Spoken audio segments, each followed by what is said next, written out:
And now, Mystery Theater.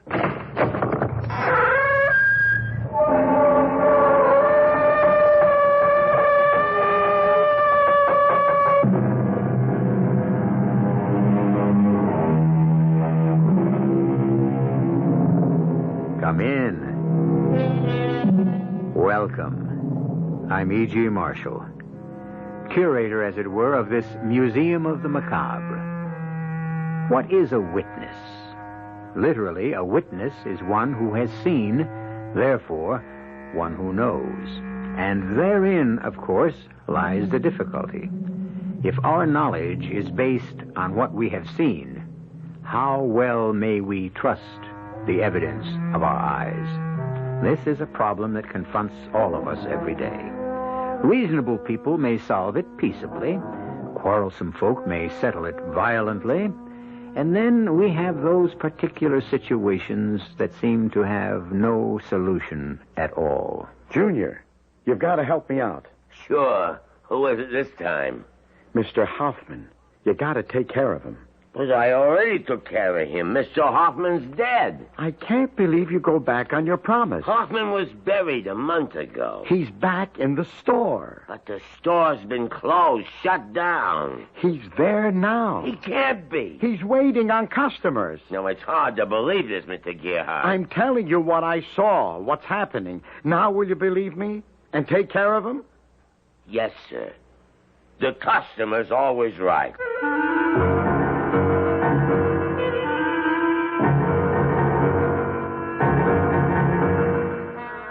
Our mystery drama, The Final Witness, was written especially for the Mystery Theater by Sam Dan and stars Lou Jacoby.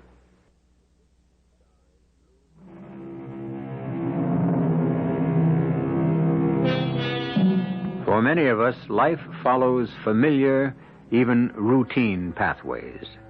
Occasionally, we may be temporarily dislocated by a war or some natural or man-made disaster. But all in all, life takes on the rhythm and tempo of the oceans.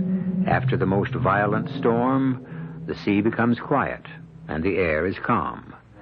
The key word for so many of us is predictable.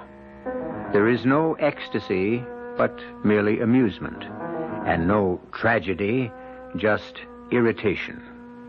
Meet the Gerhardts, a married couple approaching middle age. Oliver and Cassandra Gerhardt. It is after dinner, or as they would call it, supper. They are sitting in their living room. Ollie, will you turn that stupid thing down? It's a good picture. About World War II. How would you know? It's the third time I've seen it. I said turn it down. You got a kid that's trying to sleep. Right away, this guy's going to step on a landmine. Watch how they blow him up. I need a quart of milk. Here it comes now. Kapow! Hey, what did you turn it off for? You had your big moment? Go get the milk. Whatever you say, Cassandra. And don't call me Cassandra either. What a couple of names we got. Oliver, Cassandra. Just go down for the milk, huh? I hate it when people call me Ollie. On the other hand, you want to be called Cassie. Go down to South Main where they got a milk machine. But Hoffman is closer. Hoffman charges a nickel more. Is a nickel going to break us? A nickel here, a nickel there. Anyhow, you go to Hoffman's, you hang around for hours and chew the fat. Mr. Hoffman is an intelligent man. He's a funny duck. Besides, he's a foreigner. Everybody in this country's a foreigner. Except maybe the Indians. You know what I mean by a foreigner. Go get the milk. Okay, Cassandra. And don't call me Cassandra.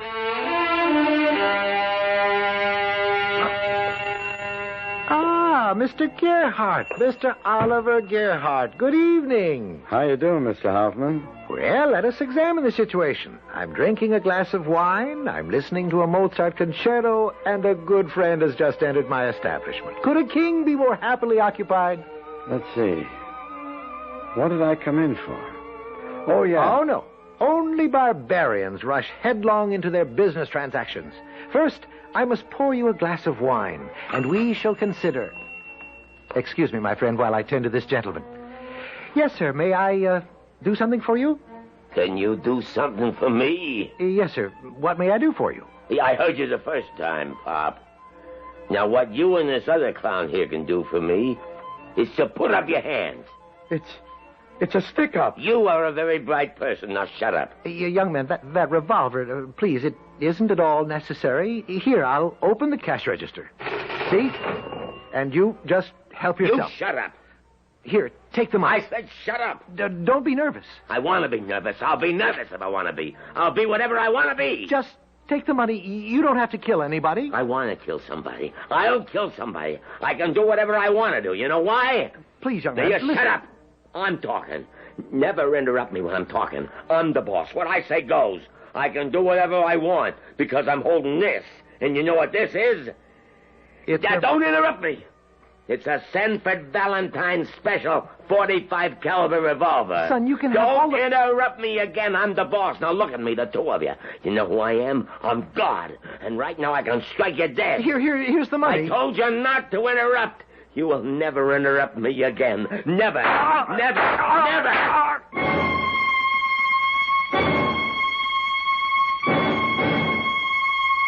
I told you, don't go to Hoffman's. But no, don't listen to me. I'll never understand why I wasn't killed. Why did you have to go to Hoffman's? This guy, he just kept shooting, like you see in the movies. I don't know if he was aiming at me or not. But poor old Mr. Hoffman, he's dead. I kept telling you not to go. The cops come in. This detective says to me, "Can you describe him, Mr. Gerhardt?" Well, did you? Well, sure, to a T. Oh, that was smart. That was brilliant. If there's a stupid thing that needs doing, you can always be trusted to do it. What did I do that was stupid? You shut your mouth off. All I did was describe the guy. All you did was stick your neck out. I was there. I saw the guy. Am I supposed to say I don't remember what he looked like? Yeah, that's what you're supposed to say. How could I say that? You were scared to death. You were in a state of shock. The whole thing, it's gone from your mind. What's the matter with you, Cassandra? What's the matter with you? You got a wife, a family. And this killer, friends. Maybe they won't like the idea that you want to identify him. Do I have to spell it out? Well... Something's not your business. You don't get involved. What kind of a country would it be if everybody was like you? If everybody minded their business like me, we'd be a lot better off. Mr. Gerhardt, I'm Edward Spurlock, the district attorney. Yes, sir, Mr. Spurlock. Thank you for your excellent description of the killer. Well, about that, maybe... In my 20 years, I have never seen a more accurate, a more detailed delineation. Yeah? Have you ever had any police training? Well, no, sir. There are veteran police officers for whom attention to detail is a profession who couldn't match your account of the gunman. Is that so? Yes, your description is almost scientific in its precision. I shouldn't be surprised if it's used as a model in training courses. Well, Thanks to you, we had no trouble running down the killer. You got him already? With your kind of description?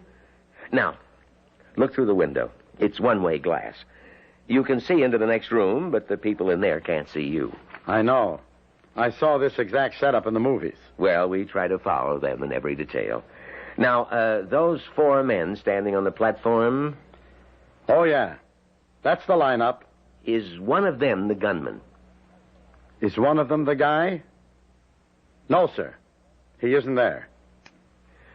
Berrigan, get rid of the one on the left. Bring in Ellsworth. Now, Mr. Gerhardt, you remember your description? Oh, yeah.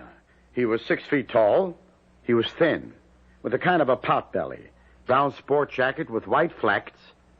Light yellow turtleneck shirt. Tan pants. Brown cowboy boots. Red hair. High forehead like he's getting bald. Blue eyes. The right one had a kind of a cast in it. Tattoo on the back of his left hand, the one that held the gun. A bright red heart with 3 drops of blood.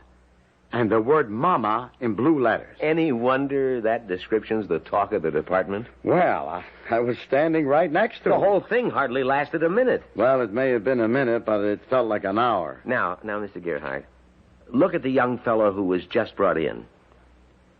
The last one on the left. Yeah, he's the guy. You sure? Definitely. You got him. You'll testify to that effect in court? Yes, sir. I assure you we'll extend the fullest protection to you and your family. Protection? What do you mean? Well, just in case. In case what? The man's name is Woodrow Ellsworth, Jr. He's one of Mama Ellsworth's boys. Literally. He's her son. Mama Ellsworth? Yes, Mama's the leader of a little group that specializes in confidence games. You mean a mob? Oh, no. They're careful to avoid violence. What the kid did was crazy.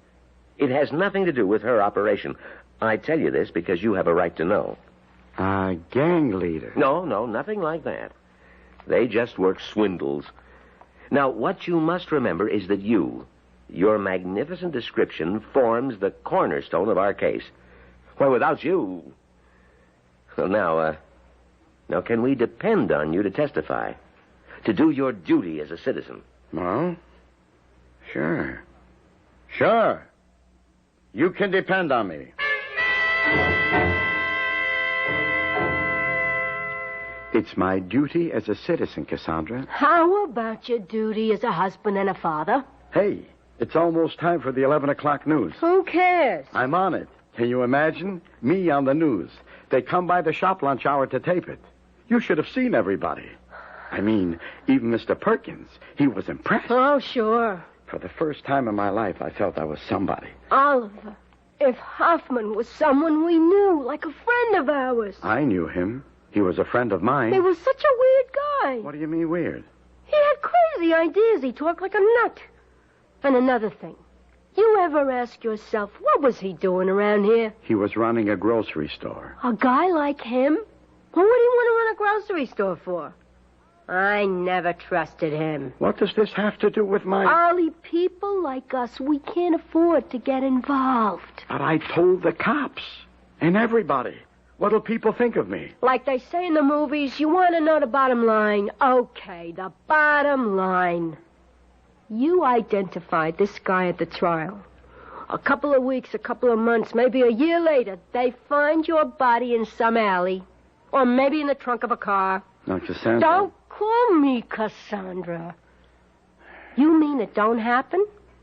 And it'll be in the papers. And everybody will say, oh, yeah, that's Oliver Gerhardt who testified at that murder trial. What a jerk. He should have kept his mouth shut. You mean it's right for a guy to come in and just murder Mr. Hoffman? I don't say it's right. You gotta admit it's wrong. What it comes down to, Ollie, is right or wrong. We can't afford to get involved.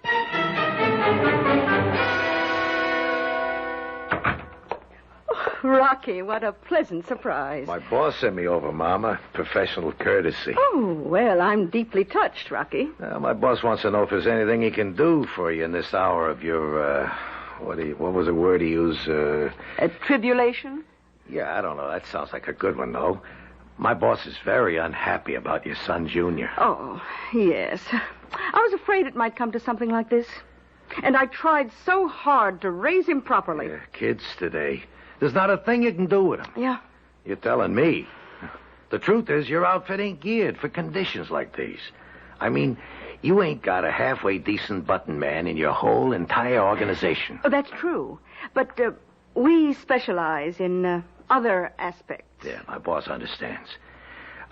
This witness the DA's got, this clown Oliver Gerhardt, he don't have to be no problem at all. He can disappear. Oh, Rocky.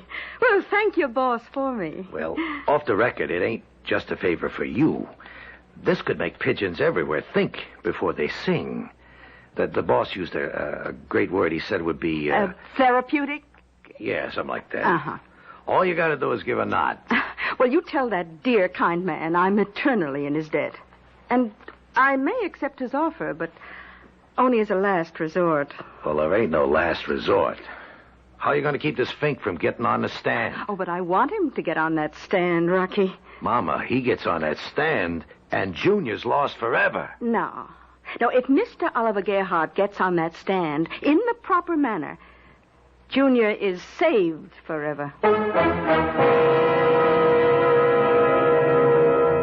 We live in a world of changing concepts. Even the last bastion is crumbling. Motherhood. Mama is breaking out all over. Out of the kitchen, away from the apple pie. But this is neither new nor unique. After all, mamas used to rule mighty tribes and conquering confederations of warriors. Are we approaching new dimensions of motherhood? Just you listen to Mama in action when I return with Act 2.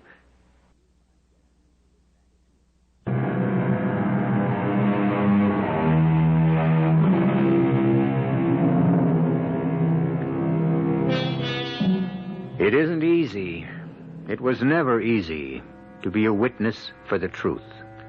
As a group, people who bore such witness found their reward in personal satisfaction, because other rewards have traditionally been quite scanty, to say the least. Indeed, speaking out for the truth can be one of the most hazardous and least remunerative of all occupations.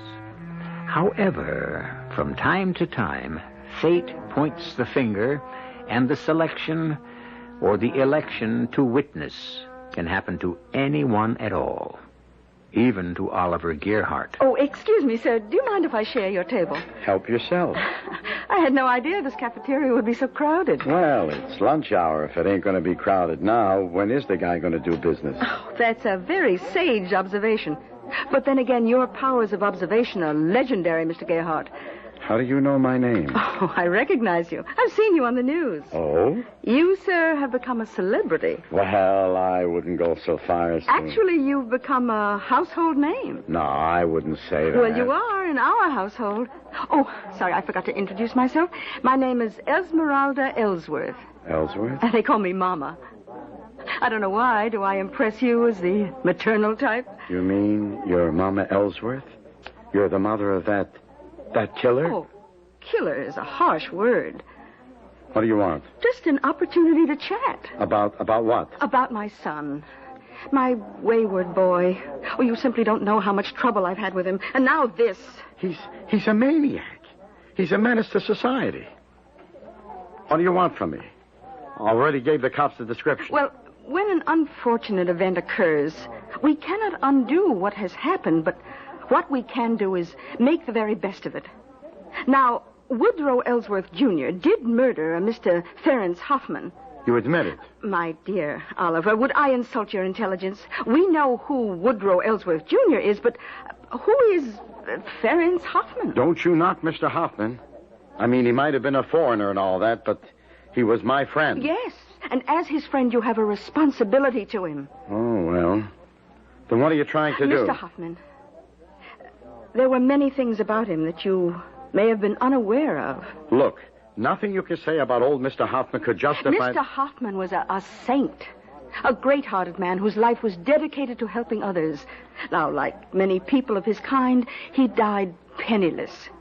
His widow will try to support herself and an invalid daughter on a meager Social Security pension. Now, doesn't Mr. Hoffman deserve better? Well, sure, Now, but... probing further into the affairs of our good Mr. Hoffman, did you know that he was practically in the terminal stages of an incurable disease? What are you saying? At most, he had 3 or 4 months to live. Now, suppose my son had not shot him. Look, you're going too fast for me. Life is going too fast for you, Oliver. You must catch up with it. Now, had death claimed him due to natural causes, his unfortunate family would be forced to exist in penury. I never knew he had a family. Instead, my poor boy, Junior, can now literally become their savior. I don't follow you. Well, I would be willing to compensate for Junior's rash action. I would guarantee the Hoffman family a comfortable monthly income. What's the catch? Oh, no catch. A condition. Yeah? Now, I would expect you to forget the description of the gunman at the trial. Oh, I got it. You would be doing this as a favor to your dear departed friend. A favor? I do him a favor when I don't describe the killer? A favor by achieving what would be precious to him above all else, the security of his family. Now, Oliver, once we probe beneath the surface of any action, we begin to learn that things are not at all what they seem. Oh, yes, on the face of it, a senseless, brutal killing, but who died? A man whose life would have died in the midst of horrible suffering. Perhaps what Junior did may have been for the best, after all. But Mr. Hoffman, he didn't want to die. Who does? Oliver, she forgives him. She forgives, Junior. Who? Mrs. Hoffman. I've spoken to her. She says there has been misery enough. Hmm? Well, what do you want me to do? But before you do anything, just talk to Mrs. Hoffman.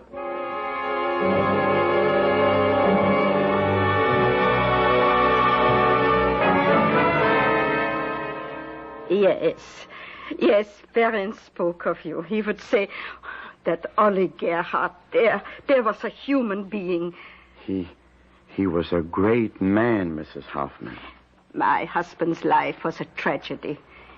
It is fitting his death should be tragic, too. I forgive the boy. We are commanded to forgive. Yeah, but... I have a daughter. My poor Magda, so ill. She needs so much help. And the lawyer looked at the paper Mrs. Ellsworth wants me to sign. It is so generous. Well, look, I feel pretty bad. I gave my promise to the DA. Oh, it is so painful for all of us. We must not delve further. If I can forgive him for taking Ferenc's life, can you not also forgive him for sparing yours? Look, I'll go to the DA. I'll tell him. I might have made a mistake. No. But I thought you... No, you must not tell anyone. Not until the district attorney places you on the stand and asks you directly.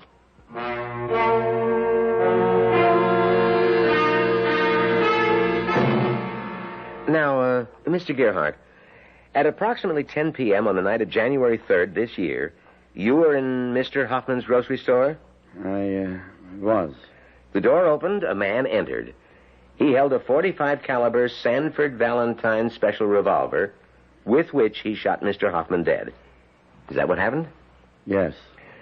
Now, that man who wantonly killed poor Mr. Hoffman, did you see him? Yes. You got a good detailed look? Yes. You could identify that man if you saw him again? Yes. Beyond all shadow of a doubt? Yes. The defendant in this trial, who was sitting at the table, is he that man? No.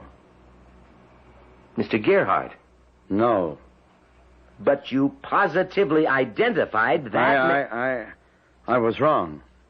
I made a mistake. Oliver, I gotta talk to you. Where's the money? What money? The money you took to forget what the killer looked like. What are you saying? I'm only saying what everybody else is saying. Yeah, that's what everybody keeps saying, all right, But what? it ain't true. You had the identification down cold. What made you change your mind? Oliver, you were paid off. How much did you get? I didn't get anything. Do you expect me to believe that? Yes. Then you're a fool. You're the one. You're the one who kept saying, don't get involved, don't identify him, think of the safety of your family. You also had a duty as a citizen. Now you're hopping on that bandwagon. What bandwagon? Before the trial, you were saying to me, Ollie, you're crazy. They're going to fish your carcass out of the river. What are you getting mixed up in it for? Okay, so I backed off. And now everybody said, on account of guys like you, crime's going to take over the country. How much did they pay you to keep your mouth shut? That's what I want to know. How much? Nothing. I told you. Nothing. Then why did you do it? Okay. Somebody has to believe me. Somebody should know why I did it. And it wasn't for any money. What was it for? Come on. I'll show you.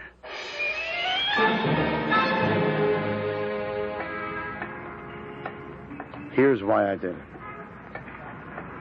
For a poor old lady and a crippled kid. Here's the address. It's just a little 2-room cold water flat right on the ground floor. I want you to meet them. Nobody home. There has to be somebody home. The kid is sick. She can't move. The door's open. I hope nothing's wrong. Mrs. Hoffman? Mrs. Hoffman? There's nobody here. Maybe they had to go out for something. mean, there's nobody here. Nobody lives here anymore. But I was here the other day just before I had to go on the stand. There's no furniture. This place is empty. Mrs. Hoffman? Mrs. Hoffman? What kind of trick are you trying to pull on me, Oliver? But I tell you, this is the place. Apartment 1B, 4800 South Jefferson. Mrs. Hoffman? Ollie, there is no Mrs. Hoffman, so save your breath. Now, how about the money? I tell you, there is no money.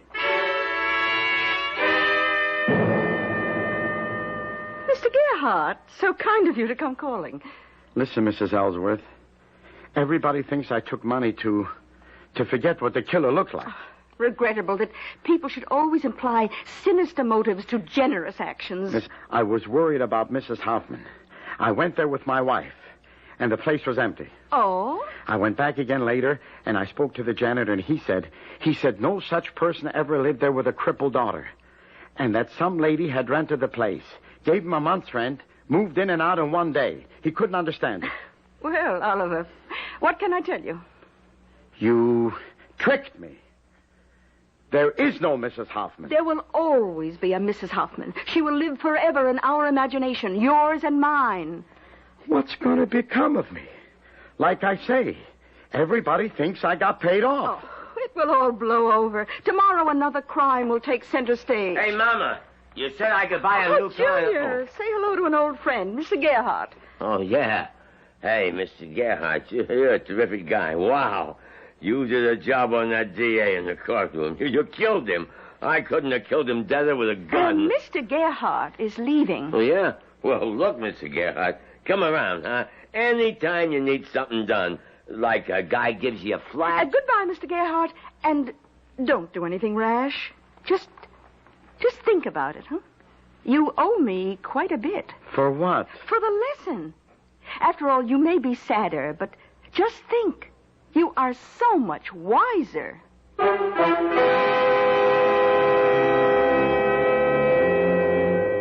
Sadder, but wiser. A pity that many of us must know sadness before we may acquire wisdom. I wish I could say that we have seen the end of poor Oliver Gerhardt's troubles. However, I am compelled to report that they have scarcely begun, as you will see when I return shortly with Act 3.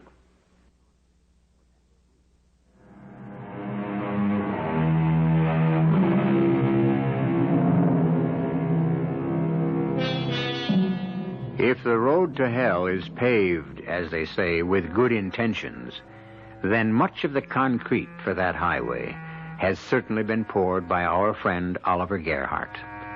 A brutal killer has gone free, cleared forever of a vicious, wanton murder, simply because of Oliver's refusal to identify him. But Oliver was convinced he was performing a noble act. However, a cynical world has other ideas, including Oliver's loving wife. Who is she? Who's who? The other woman. What other woman? The one you're gonna run away with. What are you saying? I figure you have to be planning on running away because you haven't asked me for a divorce. What are you talking about? That's what you're gonna use the money for. Another woman. There ain't no other woman. Don't lie. You never thought of running off with another woman. Sure, I thought about it. And you admit it. Every man thinks about it. That don't mean I got one. If you're thinking about it, then you're holding on to the money until you find one to run away with. I give up. I quit. Ollie, I'm entitled to some of that money. I mean, look, you were all ready to be a hero. I'm the one who made you think twice, wasn't I? I'm the one who made you see the light. Won't you even try to understand something? Besides, I'm your wife. There's no money. I'm warning you, Ollie. You're not going to pull a fast one on me. Hey, where are you going? Out.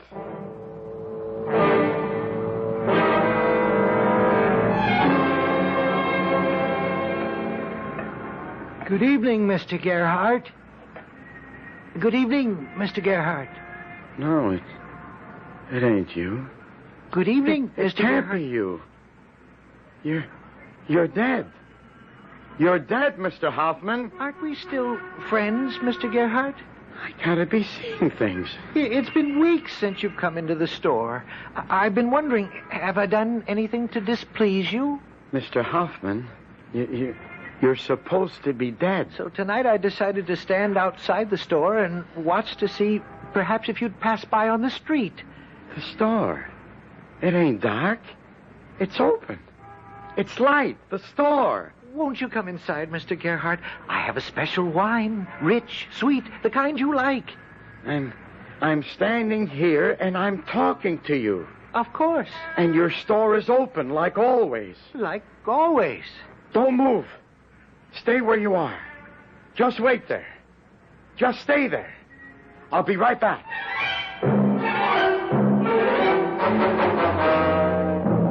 What do you mean, dragging me out on the street this hour of the night? I saw him. Oh, sure. I saw him. I spoke to him. Like you saw and spoke to his wife. I'm not crazy. And I wasn't dreaming. He was in the front of the store. The place was open for business. The man is dead. See for yourself. It's just around the corner, and that'll prove... Prove what? So? But he was standing here just a couple of minutes ago. And the store, the lights were on. Sure. Believe me, you've got to believe me. I believe what I see, and what do I see? I see an empty store. Been that way for weeks. There's a lock on the door. The windows are smeared with grime, dirty. I can look inside. On the counter, nothing on the shelves. No, Ollie, there is nothing but... Let me... Only way it makes sense is you're sitting on a nice pile of money. For the millionth time, there is no money. As I was saying, you're sitting on a nice bundle. You want to ditch me. You figure if you can get me to nuts, I'll work on you. Will you listen? No. You've been building it up. First Mrs. Hoffman, and now Mr. Hoffman. But, Ollie, none of it can work. I'm not letting you off the hook. I'm your wife, and I'm entitled to some of that money.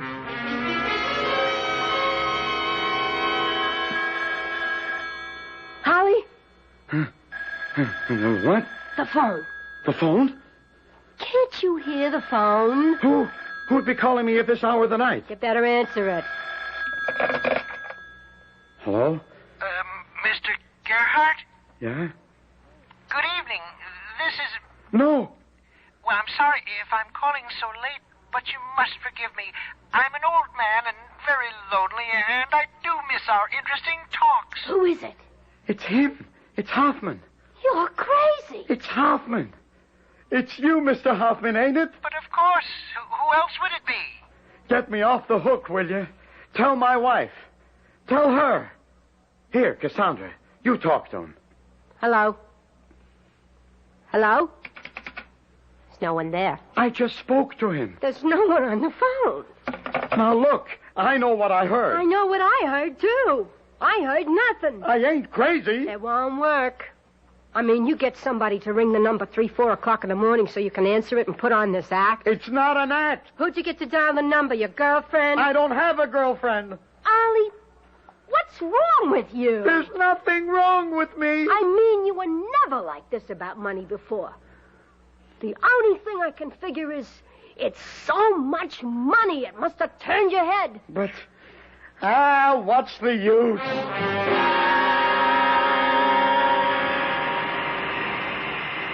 Hello, Mr. Gerhardt. What's that? I said, hello, Mr. Gerhardt. You? How did you get in here? You really don't know a man until you see him engaged in his profession, don't you think?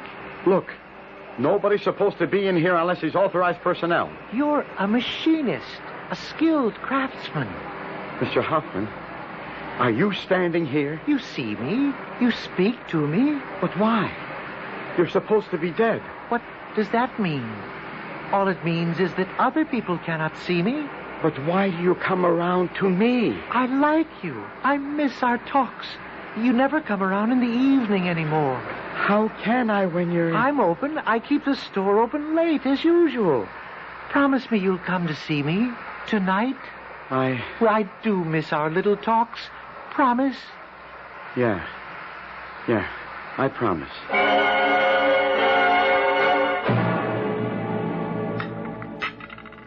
Hash again tonight. You know what prices are today. Look, I need my strength. We could have steak every day, even 3 times a day. If you gave me some of that money you got stashed someplace. Oh, so that's how you're going to play it. You're going to starve me. I'm wise to your little game. I'm wise to your little game, too. You know who called today? The foreman in the shop.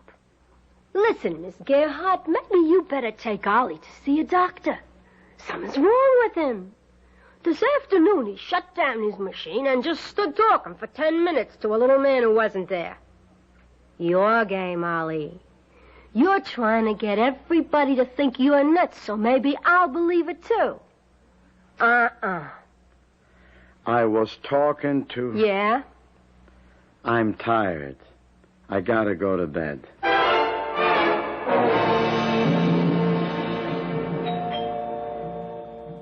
Ollie? It's the door. Somebody's at the door. Huh? I said somebody's at the door, and it's after midnight. Who is it this time? We'll go see. Okay. Good evening, Mr. Gerhardt. It's you. You didn't come by this evening. I thought perhaps something might be wrong. Will you let me alone? We used to be such good friends. What happened? Is this how you're getting back at me? Back at you? For what? For what I did at the trial. Is this what you're going to do to me? Drive me out of my mind? I don't understand. All I want to be is your friend. Hey, what did you slam the door for? Why did you think I did? I can't let you stand there talking into an empty hallway. What do you want the neighbors to think? But Hoffman was... Okay, right here. Cut the act. Put a stop to it. You hear? Yeah, I'll put a stop to it. I know just how I can put a stop to it.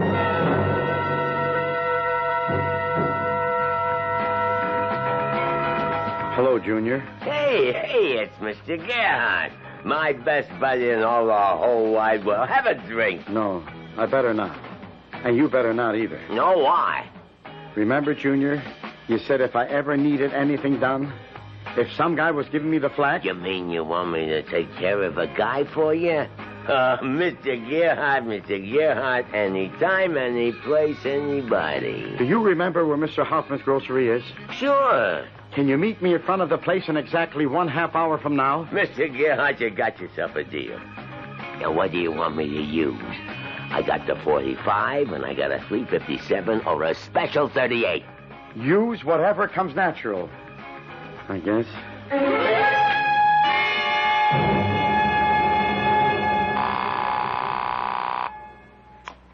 Hello? Is this the district attorney? Yes, this is Mr. Spurlock. Who are you? I want to report there's going to be a murder at exactly 10:30. Wait, you sound familiar. And this time you can get him. Get who? The killer. You be at 899 South Adams at exactly 10:30.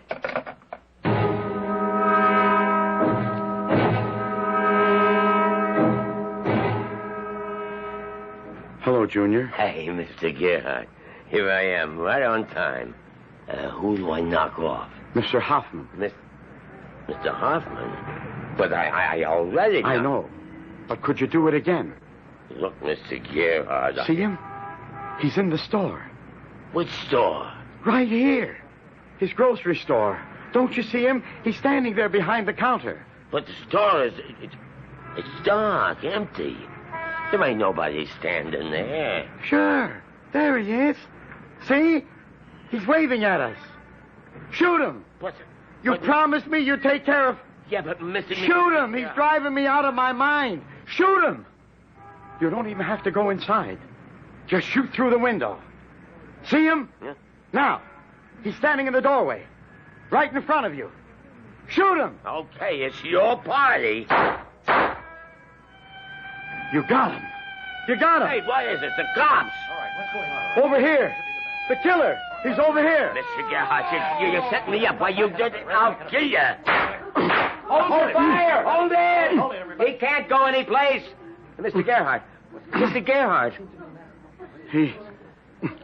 He killed Mr. Hoffman.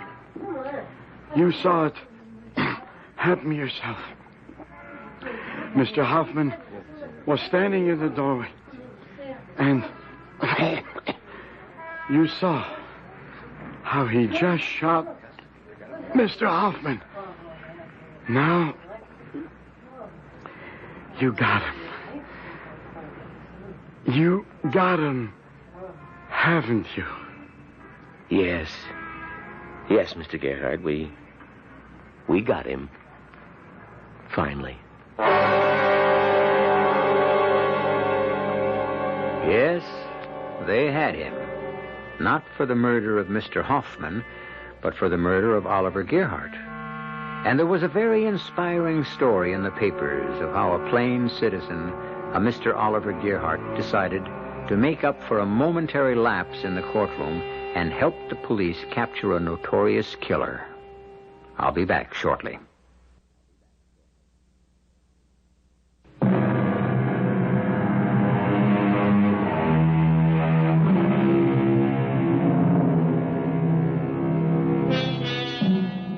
It's easy to condemn poor Oliver Gerhardt, and yet how many people step fearlessly forward to perform the duties of citizenship in the face of danger?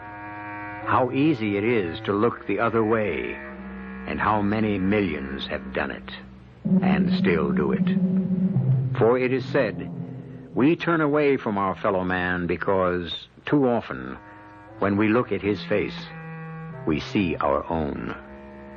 Our cast included Lou Jacoby, Joan Loring, Bryna Rayburn, Robert Maxwell, and Leon Janney. The entire production was under the direction of Himan Brown. This is E.G. Marshall inviting you to return to our Mystery Theater for another adventure in the macabre. Until next time, pleasant dreams.